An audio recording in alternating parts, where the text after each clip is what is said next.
What's going on? Welcome to another episode of Eastern Current. We've got a rainy day today, so I'm actually recording the podcast. It's 11 a.m. I've not recorded one at this time, probably since last January, February, but it's nice. We've got a great guest on here for y'all that I'm excited to introduce you to. Before we get into that, I want to just tell y'all, go check out our Facebook page. It's Eastern Current Fishing. If you do love this podcast and want to help support us, go check out our Patreon page. It'll be linked in the YouTube description, as well as the show notes for the podcast on any of the podcast platforms. The Facebook page has been it's been growing a lot, and it's just cool to see conversation struck up in there and questions answered and, kind of relationships built through that. So it's just a cool way to connect with other listeners for sure. We are going to talk again today about trout fishing. I know we've been talking a lot about trout fishing, but there's so much to talk about within, trout themselves. And so it's definitely that time of year. Everyone wants to go catch trout. It's been good. It's kind of tapering off here in North Carolina, at least southeastern North Carolina a little bit. Due to this warm weather, we haven't had any more fish pushed down here, but we want to help y'all be prepared and ready for when we get a little more cold weather and a lot more fish hopefully pushed down here from up north. And we're going to do that today. But I'm going to go ahead and bring on our guest. We've got Wyatt, a good friend of mine who also works for Salt Strong. If y'all haven't listened to the Salt Strong podcast or seen any of their stuff, you'll definitely need to go check it out. But here's Wyatt for you. What's going on, man? What's going on, Jud? Hey, everybody. I cannot tell you guys how excited I am to be on here. I've learned so much from this podcast and all the amazing guests that have been on here, and Jud, from you as well. So absolute honor to be on here today. Sweet, man. Thank you so much. I appreciate it. Absolute honor to have you on here. It should be a fun one. We'll just be honored all day long. But, cool. Well, let's kind of give people your backstory. Share with them, how you got into fishing and how you kind of started working with Salt Strong and what your job is with them. And we'll just roll on from that.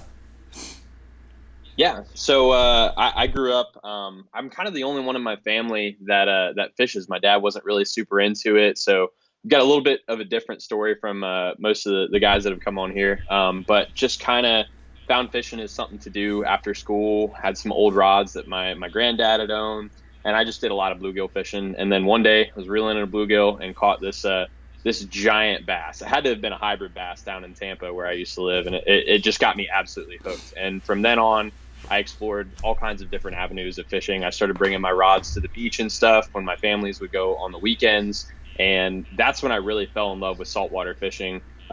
With bass fishing, I tell people you have 10 different lures to catch one species of fish. Saltwater fishing, you can take one lure out and catch tons and tons of different species of fish. And it's just an absolute blast. So I absolutely fell in love with saltwater fishing, moved to Tennessee for schooling. And I knew I wanted to go back to the coast. I literally couldn't live without it. And I got mentioned to Joe Simons, which is one of the brothers that runs Salt Strong, as a possible hire who would be looking for a job in the fishing industry. And I got kind of a test in making a video for Salt Strong. And that's kind of what Salt Strong is. We create a lot of content. And I made this video about catching trout in the springtime in North Carolina. And they liked it. They brought me on. And since then, I've lived in North Carolina for about a year and a half, going on 2 years now. And I just have fallen in love with the fishery here. I've learned so much about it. And I am now currently the Carolinas coach. I travel down to South Carolina, fish a little bit around North Carolina. And I've gone up to Virginia once. But it's just fun being able to explore all these different places, learn about the different fisheries and the different habits of all the different fish that live there. Yeah, definitely, man. That's cool. That's awesome to see you kind of have that dream and follow it and succeed within it. So many people, it just affirms I'm never going to make a ton of money being a fishing guide and running a fishing podcast, but I have so many friends that just seem so unhappy in their jobs in, corporate life. And I'm like, golly, I'm so thankful that this is what I do. And not that those jobs aren't for some people. But I think for guys like you and I, we've got to be around the water more than not around the water, or at least talking about being around the water. So that's cool. That's cool. So how has, North Carolina, since you moved here a little later on, how has that kind of opened your eyes to saltwater fishing more from, maybe being based out of Florida at first? And how does that kind of compare to some of the other saltwater fishing destinations that you've fished?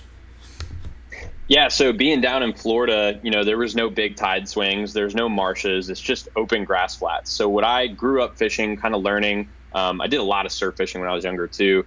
But this is, North Carolina, South Carolina, all these coastal marsh areas, nothing I had ever experienced. I didn't know really when I came here what to do. So I had to rely on resources that kind people like you had put out just to really learn the basics and fundamentals of things. I really didn't even know how to read a tide chart because down in Florida, it's not as necessary.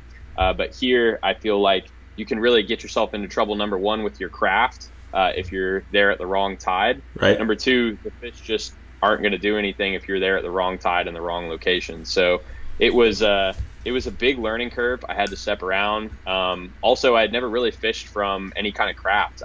Like I said, I was really the first one in my family to fish. I didn't have anybody taking me out fishing on their boat, anything like that. So I bought a kayak, and that was really where I got to learn the marshes and everything on such an intimate level, because with a boat, you can kind of scoot around really fast. With a kayak, you a lot of times have to plan your trips around the tides, because especially if you don't have a pedal one of the pedal kayaks, you can find yourself getting caught with current and you're stuck out there much longer than you wanted to. And it's just you really learn a lot more about the marsh going out and having to experience it in a kayak instead of, a skiff and things like that. Yeah, definitely. Would you say that, I guess range probably with a pedal drive kayak would be a little bit further than a paddle kayak as well? Or is that kind of just depends on if your legs or your arms are stronger? I would say definitely you will have a much wider range if you have a pedal. It comes down to stamina. Your legs are a much stronger muscle in your body than your arms. You're going to fatigue a lot faster if you're just using a paddle. Yeah. I think the biggest advantage though is being able to fish while you move. So you can, assess areas much faster. It's really a time thing in my opinion. If you're out there, you're planning around the tides, you have time constraints, things like that. If you've got a paddle kayak, you have to first make it to your spot before you can fish. You can't do two things at once unless you're trolling, which isn't terribly effective. For some species it is, but I find that having the pedal kayak extends my range because I'm able to quickly assess areas and move on and make the most of my time in the zones that I want to. Definitely. Yeah, you can just kind of make some cast as you're moving along a bank to maybe the area you were heading to, and then you find a whole new spot, a whole new zone to fish, and that's super cool. That's one thing that you really only get from a pedal drive kayak. There's no other craft out there or fishing platform. I guess a boat if you just used your trolling motor.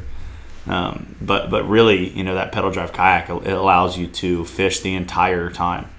I can't even imagine. I feel like I'd be even more tired if I was just fishing nonstop the whole time. But how great is the learning curve to be able to sit there and not have to think too much about what you're doing with your kayak and just be able to fish? Because the couple times I've done it, and I haven't done it in current, which is kind of what we're going to get into today, a little bit talking about trout fishing from a kayak. But how long did it take you to kind of feel comfortable controlling the kayak and fishing and really not having to think too much about any of it?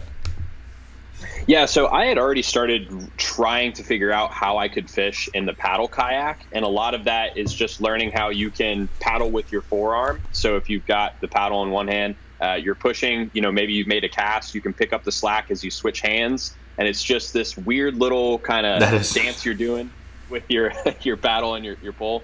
So I had already kind of become a little bit familiar, so I can't say that it was too much of a big curve. I would say the first trip I was out, because I have the kayak that's been loaned to me by Salt Strong is actually Luke Simons' kayak. It's a Old Town Topwater PDL 120. Very, very awesome system. Very easy to learn really quickly. The first time I took it out, I actually broke it, so I had to get a replacement part. Second time I took it out was when I actually got to fish with it, but I picked it up pretty much immediately. It's just a knob on the side, so really you're able to pedal and fish, and then if you need to adjust direction, here there is a lot of high current, so I find myself, I'm in the middle of retrieve, quick little switch with the knob, and then I'm back to fishing. So It's not a very big, it's something you can pick up really fast. Sweet. I think. Heck yeah. One of our friends that we both talked to, Elias, he's got one of the new Minn Kota Old Towns, and that's about as easy as it gets for fishing. I mean, one, you can't run, so it makes you pick an area apart and assess apart quickly. But you don't have to do anything. You just press the lock into place and go. So that's pretty cool. But those seem to be quite pricey. Seen him out there scooting around on it, and I'll just wave to him, "Hey, Elias," and he's just zoom. He's gone. Well, cool. Well, let's talk a little bit, kind of get into actual trout fishing. What have you learned in your time here in North Carolina?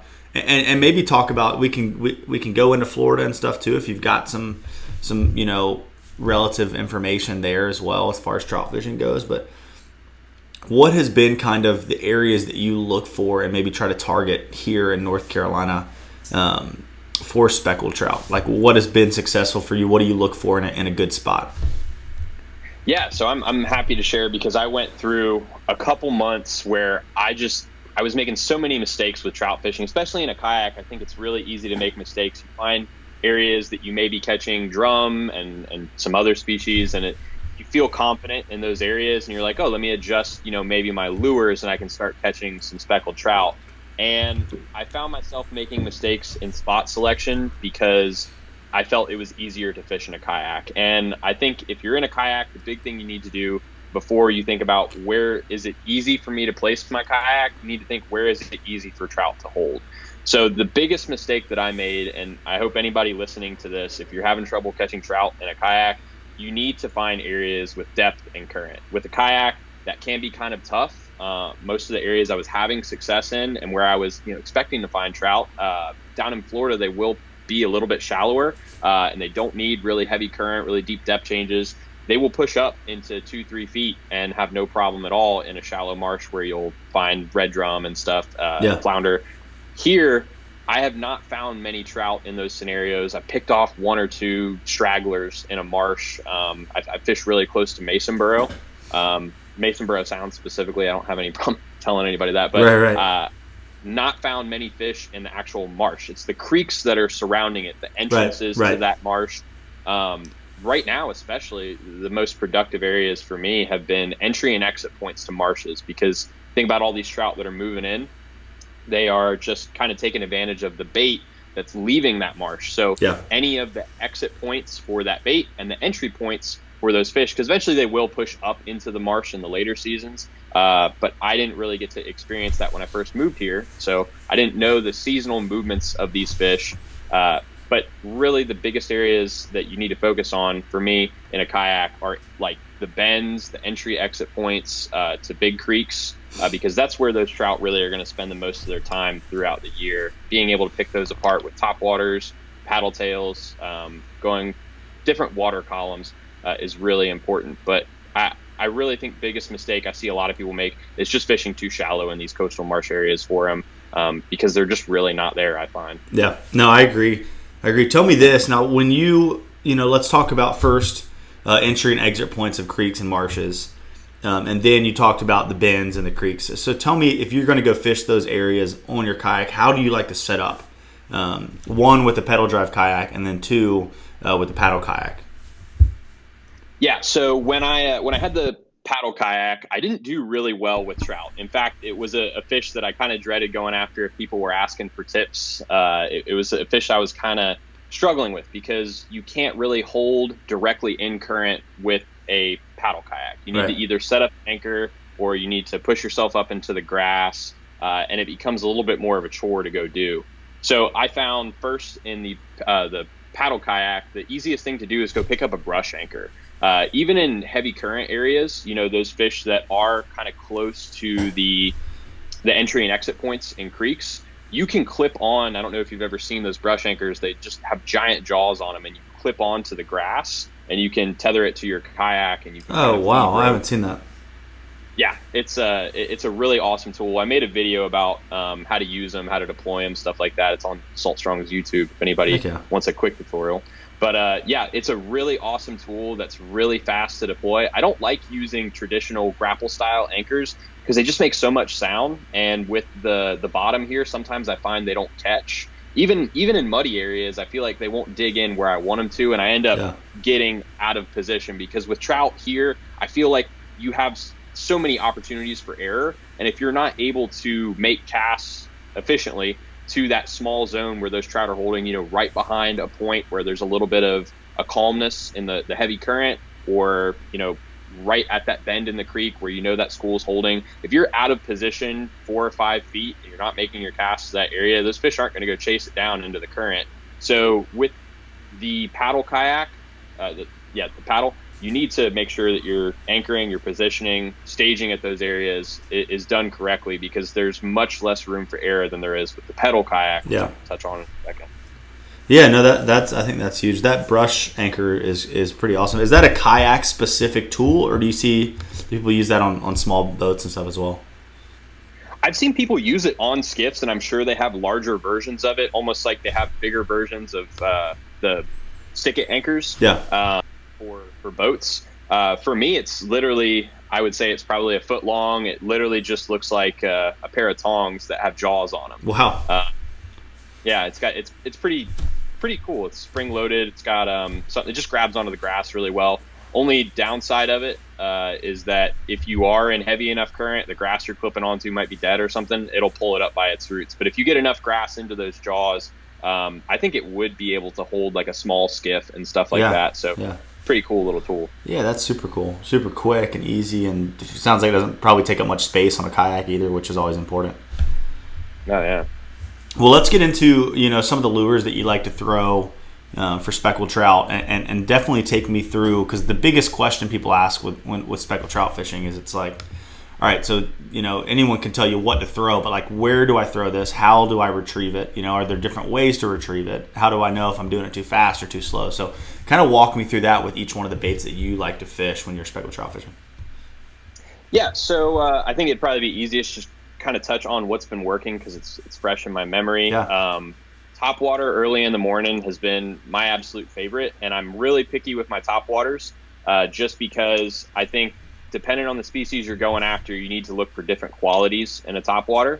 So I really like topwaters. This is a Yo-Zuri Top Knock, which it's not necessarily my favorite topwater, but it's a good example just because it's a clear one of what I like in a topwater. It's got a torpedo style body, so I can cast it really far.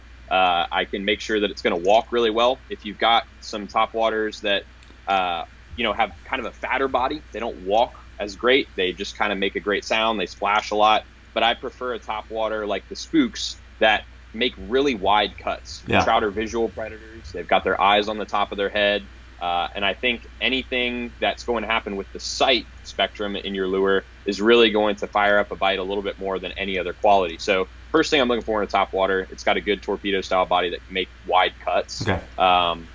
I really like my topwaters early in the morning. Sometimes I'll get bites up until noon, especially now that we're into the fall. And I will use those, especially when it's overcast, pretty calm conditions, but not necessarily too windy. If it is super windy, I'll pull out one of those Rapala Skitterwalk Bs, which work really well when it's choppy. In fact, took one down to South Carolina last week and caught a 23-inch trout down in Merle's Inlet. So they work really, really well. Pretty much any time of year for trout, especially early morning. Once the sun gets a little bit higher, I feel like those fish aren't attacking bait on the top. That's another big thing. Whatever you're seeing the bait doing, if they're getting blown up, make sure you're trying to match not only the size, the movement of that bait, but where it's moving and where those fish are attacking it. So when I see that the bait's not on the top anymore, I'm going to switch to a subsurface lure. If I know those trout are on a depth change, I'm going to play around with my jig heads and my paddle tails, just because you can feel out so many different areas for trout with paddle tails. You can run them through, creek bends, bouncing them. You can cover large grass flats just by steady rolling them. My biggest confidence bait really is the Slam Shady, just the big paddle tail. It's really hard to beat, just because it's so versatile. I know a lot of guys, especially you, Jud, love that DOA shrimp. I haven't quite figured it out yet. But I know once you learn those baits, they can be so extremely effective. But just for covering ground, especially in a kayak, the paddle tails are so useful. Again, I'm always fishing areas that I'm not necessarily too familiar with.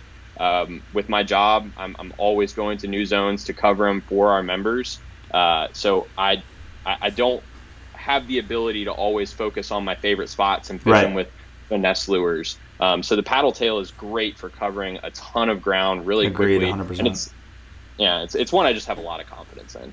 Yeah, it's such a great bait, man. And it's time and time again, like I just forget and then remember how effective just casting and slow rolling a paddle tail back to the boat is. I mean, the other day we caught flounder, trout, striper, redfish, all on pretty much the Slam Shady. It's the C.A. Richardson, the beer run. I mean, it's like pretty similar colors.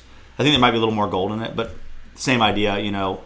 And that lure in about 2 hours. And so everything eats it. Every inshore fish that we have here, including the bluefish that like to get inshore and the jacks and all that kind of junk. But yeah, it's a great lure. It's a really good search bait. And like you said, it's tough with those DOAs to cover water well. And with those lighter baits, they fish really well. I think, you know, if you are on fish, you can probably outfish maybe a paddle tail with a more of a finesse bait like that. But as far as being able to get out in your kayak, get out in your boat, and cover water, and feel confident that you're fishing something that you're going to get bit on, you know, a paddle tail is a really, really good option. And this time of year, I start to in the clear water, I'd say start to go a little more natural with my colors. And in the little bit darker water, I love a white, like a white with a little bit of translucent in it, like the Slam Shady or like the beer run. But it's you know, those baits are great. And I do want to say this. So Cliff Nagel, who's been here from the beginning as a podcast listener, you reminded me of this when you said about the DOA shrimp. I got to be honest. He sent me. I didn't even know Billy Bay made a red flake shrimp. They sink. They don't sink quite as well as the DOA. He sent them to me. I got them last week, but they were getting bit just as much as the DOA shrimp, and they hold up way better. So I think I'm going to do a video here soon. Wyatt, maybe we could do it together, of like the DOA shrimp versus the Billy Bay shrimp, because they're pretty much the exact same shrimp. But it would be cool to kind of really critique the two. But Cliff, thank you so much for sending those in. They were awesome. Definitely be buying some more of those. But yeah, so that Slam Shady, what size swim bait do you like to fish? Does that change, like, you know, depending upon the water temperature or the time of year? How does that kind of play out for you? Yeah, so when I guess we'll start with fall, because that's really when I start targeting trout. Yeah. When would you say that starts for you? Fall, or when do you start targeting trout in the fall? So I start targeting trout probably when we've had 1 or 2 cold snaps, and I don't have any. Okay. I want to start with this. I don't have any electronics on my boat. Don't have a depth finder. I don't have anything that can tell me what the water temperature is. So I'm really kind of just going off of what I can feel, what I know that the migration patterns of those fish are. A lot of them move down from Virginia, at least here in North Carolina and South Carolina. There's fish that move down from North Carolina. Once you hit about Jacksonville, Florida, there's not too many fish that migrate down. A lot of those fish just stay on those grass flats and they move close to the inlets. I know anybody that's listening in Texas, there's a ton of great tagging studies that have been done. Same thing happens. They stay in the same bay system their entire lives. But once you get into the upper mid-Atlantic kind of areas, North Carolina, South Carolina, a little bit of Georgia, and very, very tip-top in north of Florida, those fish are migratory. So I know that once we start having 1 or 2 cold snaps, there are going to be fish that are thinking, okay, there's some really harsh cold snaps that are coming. I don't want to get caught in areas where I'm going to freeze and die. So they're going to move down to some warmer waters. So that's first 1-2 cold snaps when I start fishing for trout. And another great indicator is if I'm having to wear a jacket out on my fishing trips, I'm going to start fishing for trout. Yeah. That's a really good giveaway right there. So it's almost less enjoyable to trout fish if you're not wearing a jacket. That's the thing. Totally agree, 100%. So now to get back to the swim bait. Yeah. So my size is really going to be dependent on what bait is available. I know I asked some questions during that Gator Trout podcast that you guys had last week, which you guys covered very, very well. It's really dependent on what bait is around. So in the early fall, bait is at its largest size throughout the year. Most of the bait shows up in the spring and it grows up throughout the summer. And then the fall is when you have all this large bait that's leaving the marshes and it's moving out through those exit points where I'm going to be looking for trout. And I know that going with a 5-inch paddle tail, so we just came out with these Slam Shady Bombers. They're fantastic bait to use. I'll throw, some 4-inch. We have a Z-Man version of these Slam Shadies. I will use those if I see that the bait is not as large. Maybe they're hitting glass minnows. The Z-Man has a little bit thinner of a belly. These bombers are a little bit fatter. And if I see that they're hitting really, really, really small minnows, I'll actually I've been using these a little bit more, these mirror lure marsh minnows. Oh yeah, those are sweet. Oh yeah, they're great. They've got I was looking at some underwater footage of them. They've got such a hard kick on that tail. And I love it, especially in dirty water. If I'm fishing a little bit further up in the marsh, which the trout are starting to push a little bit further in. Past couple weeks, I've been finding them outside of the creek mouths. Now they've moved inland. Or not inland, but they moved to the inside of the creek mouth, which is a very significant change for me. Yeah, definitely. So I mean, it's really dependent on what bait I'm seeing as we get further into the winter time, and the early January. I'm gonna switch to a 3-inch paddle tail just because I think what's around is either really, really small minnows or it's just shrimp, and those trout do love shrimp, and you can work a paddle tail like a shrimp, twitch, pause. And they'll hit it. I think sometimes they hit it and they don't even think it's a minnow or something. Right, they think it's a small shrimp. So I think having that versatility, sometimes I can fish it a little bit faster, get it to kick like it is a minnow, or just twitch, pause in it. I'm really just basing on what I know is around. So when it gets really, really cold, I bump that size down. A little bit warmer temperatures. In the spring, I'm fishing big baits again. So 4 and 5 inch paddle tails. Just because I know those big trout are spawning, they're aggressive, and I want the big ones to come up and hit. Yeah, definitely. If there's a bait you can throw on that maybe a bigger fish will eat, why not do it? Absolutely. Well, sweet. Have we gone over all kind of your are there any other lures that you like to throw for trout that we haven't talked about? No, I kind of just stick with Topwater and my paddle tails. I try to keep it simple for the people that I'm teaching, just because I see so many guys, and I'm not saying that there aren't a ton of great ways to target trout and really dial in. Like the DOA shrimp is a perfect example, swinging that bait through a high current area, but having to teach that to somebody, and I mean, you've stated this yourself, it can be kind of tough to teach it to someone that's either new to fishing or trying to improve their game.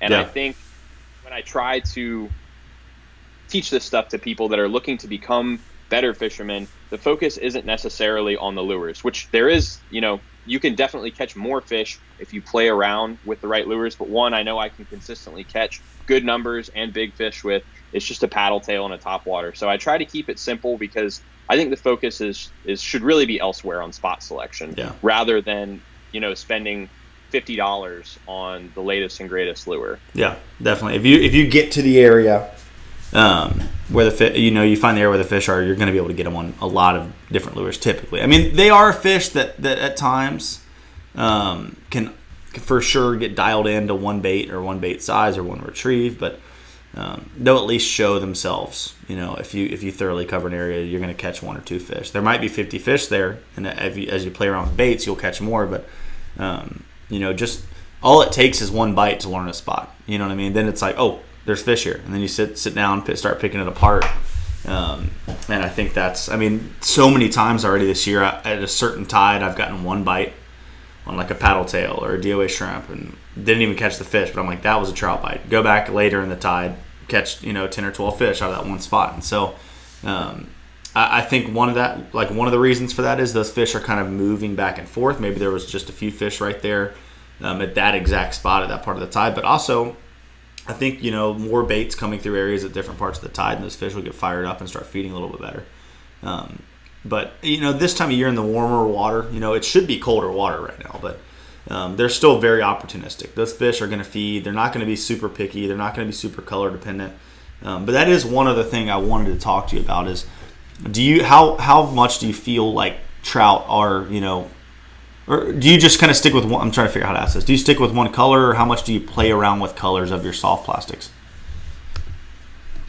Yeah, sorry, I was trying to get unmuted. I definitely play around with colors, and I do want to say again, trout 100% are super picky, and they can get dialed in on one bait. I'm not saying at all that you shouldn't have different options. I was just saying I try to stick with simplicity. For sure.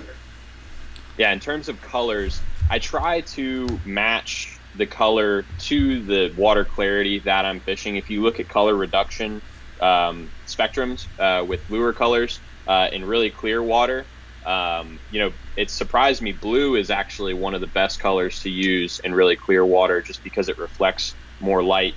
As a white is best in both clear and dirty water.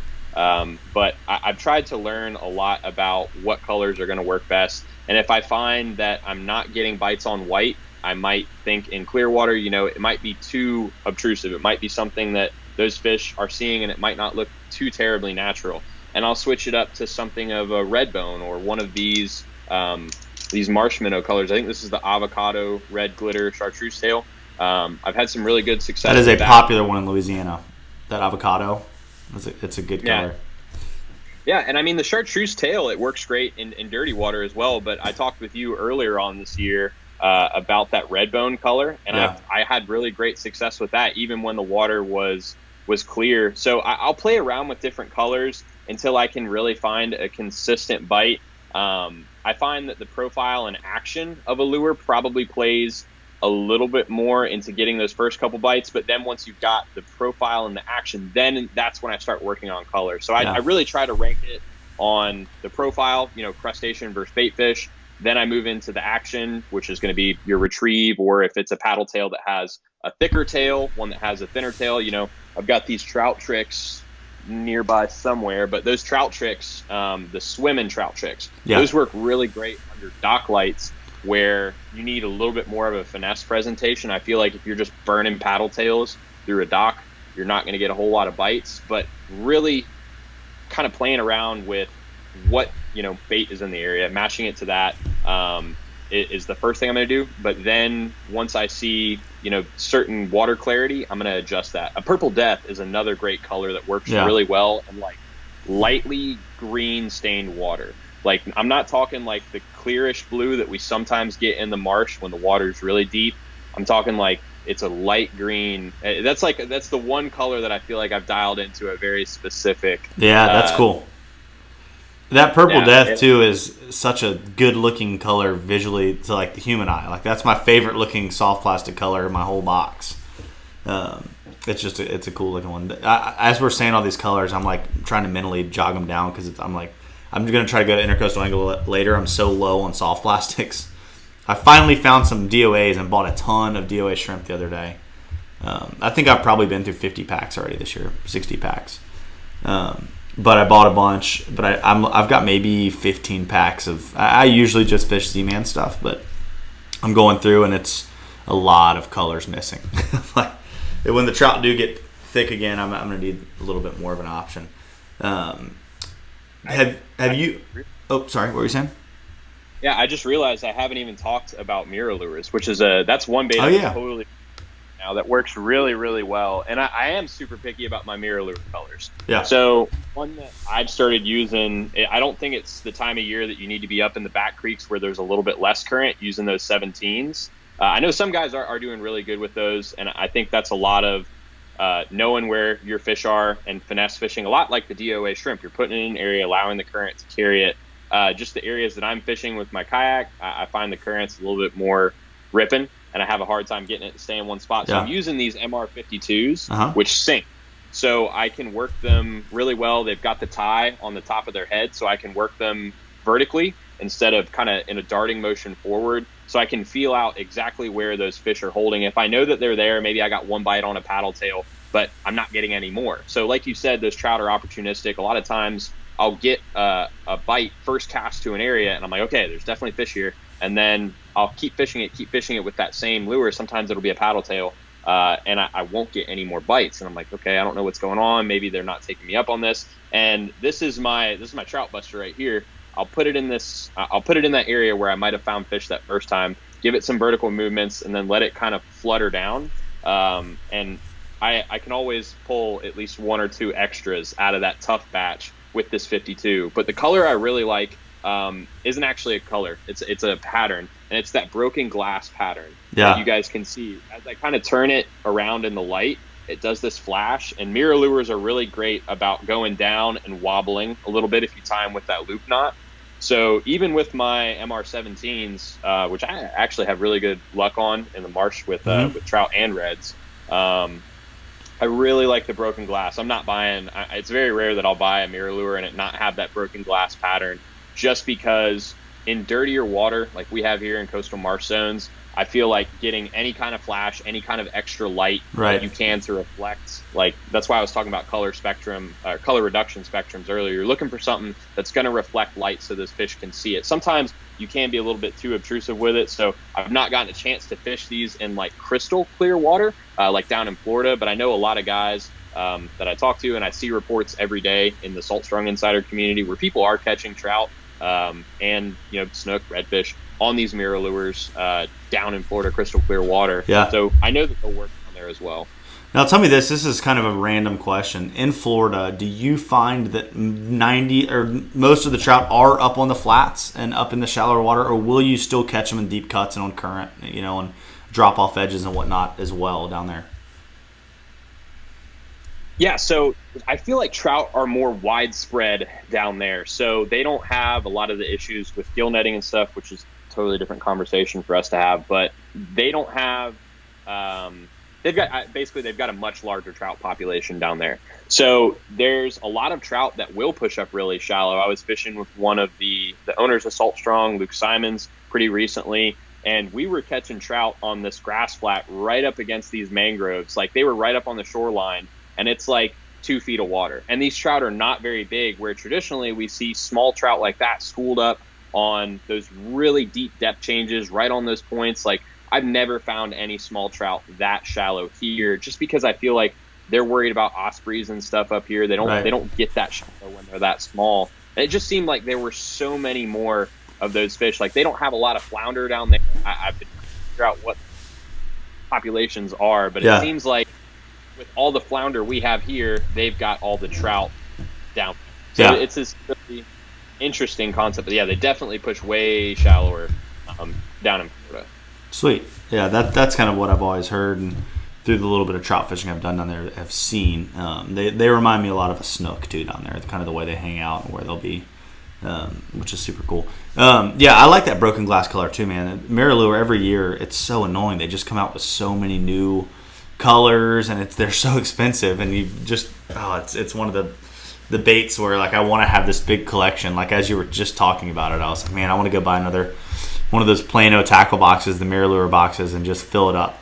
On days off are dangerous for me because I just want to go to the tackle shop and buy lures and tackle. But well, sweet. Well, we're about 40 minutes. Is there anything else kayak wise maybe that you want to share with people when it comes to targeting speckled trout that has helped you, or that maybe something that you are like, don't do this, or the freedom's yours to share whatever you want, or nothing? Yeah, I would say probably some of the big mistakes I see, and something that I would hope people would focus on. I know we've talked a lot about lures, and I did kind of touch on this earlier. You really need to focus on your spot selection more than anything. It's really, really important that you pick the right areas to go fish, and try to find, some good launches where you're not spending, an hour to get to your spot, because I think it's more important to find areas that are closer where you can launch, and you don't have a ton of time where you're actually going out to your first spot, and you can plan 3 or 4 different areas that are close to your launch rather than planning one spot that's an hour away. So making the most of your time on the water is really important, because when you can try out multiple spots, and learn where those fish really like to hold, it's going to provide you a lot more value than focusing on one spot that's an hour away. And say you're not catching fish, you're playing around with tons of different tackle. That's not what's going to help you learn the patterns of those fish. Try to find a confidence bait, something you can cover water with in a kayak. It's super important to be able to fish very quickly and assess areas, move to new zones, just because you don't have the luxury of being able to motor over to a completely different marsh like you do in a boat. So paddle tails, again, I can't stress enough how great of a search bait those are. But I know a lot of people that really like the jerk shads as well. Mm-hmm. Some people like curly tails, and I'm not saying that one is really better than the other. Find one that you know how to fish, one that's comfortable for you to fish. Some people are comfortable with dead sticking. I always have to be doing something, so that's why I like the paddle tails. But find something that works for you. Yeah. Trout, and we talked about, they're opportunistic predators. Just focus on your spot selection, and learn from a lot of these podcasts. Jud has done, I don't know, what episode is this, if you know off the top of your head? Somewhere near 90. I think we're approaching 90. there's so much good information in all of these episodes. There's so much great info out there about fishing, and I really urge everyone to focus on learning the actual behavior and biology of these fish, where they like to hold, more than anything else. I think it's really important to focus on lures once you've found the fish, because that's how you dial in and become a much better angler once you've found them. But if you're not catching, fish consistently, that's a spot selection problem, and that's the big thing. You gotta kind of jump the hurdle on with kayak fishing. Definitely.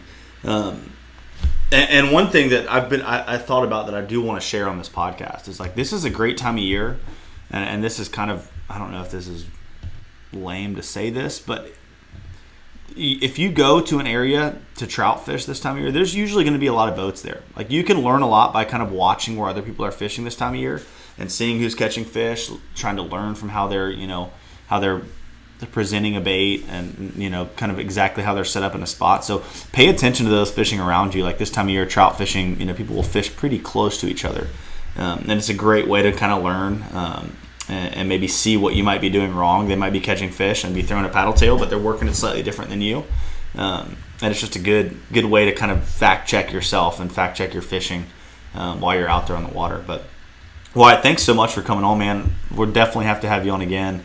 Or just let you host the show. You're just so articulate and way better at explaining your thoughts than I am, so I'm impressed by that. But guys, if y'all want to check him out, if you're just listening and you're not viewing, his Instagram is Wyatt Saltstrong. And then also, if you go to Saltstrong on YouTube or look it up on any of the podcast platforms, they've got a ton of great content, a lot of videos. Wyatt's creating videos every day that are just there to help y'all learn how to catch more fish. So go check those out as well. And that'll be through Saltstrong on YouTube. But, man, thank you so much for coming on, and look forward to doing another one. Absolutely. Well, guys, thanks. Yeah, thanks for checking out this podcast, and we will see y'all in the next episode. Later.